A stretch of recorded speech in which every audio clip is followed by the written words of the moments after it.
I had the opportunity to interview a very close friend of mine who is also like a sister to me. Her name is Marthaline, and she is from Monrovia, Liberia. She grew up in Liberia for several years before she came to America. And she really elaborated on the fact that the teaching style and the ways of teaching in Liberia is very strict and very disciplinary. The teachers enforce all the rules and they have a lot of power, and they have the opportunity and they have the right to discipline you without your parents' notice. So the school, going to school and learning was very straightforward. There was no relational skills.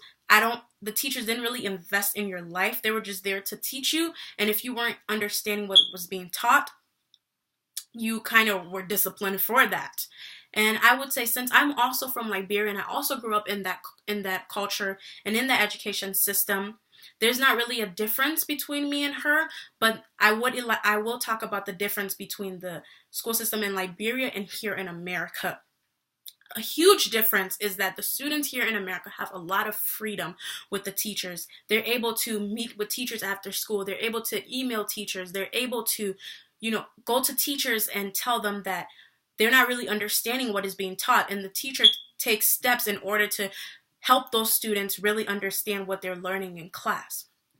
Two things I would really want to take into my teaching experience, and I would want students in our class to take from what Marthaline have told me, is that, one, be very relational with the students. Invest a lot into the students' lives. Do not just go into the classroom and just teach to teach, but make sure that your students are able to come to you and tell you if they're not really understanding what is being taught. And another thing I would say is have a different variety of teaching styles. One way might work really well with a certain group, but it might not work with another group. So having different styles and a variety of teaching methods can really help your students and also make them comfortable enough to also come to you.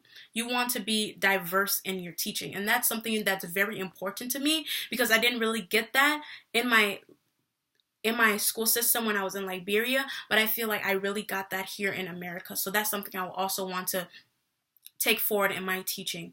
And I hope this was really helpful, learning how the African system is very disciplinary versus the American system, which has a lot of freedom, and that maybe we can join the two together to make a better teaching system, but you don't just want one of the same.